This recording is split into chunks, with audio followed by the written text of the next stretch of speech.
have your life. So like either you gonna, like if you got a bad house, either you see some McDonald's, they tear them completely down, and then they write a new blueprint and rebuild, or they rehab. But usually McDonald's, we know they have money, right?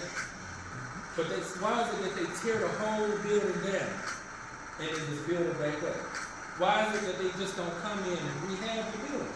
Could someone answer that? You heard it? You heard it? Say it one more time. Foundation. Say it louder for me. Say it with your chest. Nah, the foundation is not good. The foundation is good.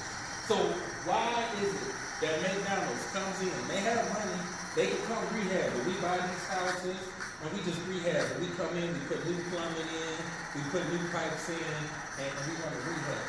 But what you're here today for is to create a new blueprint. So what we're going to do is, we're going to just talk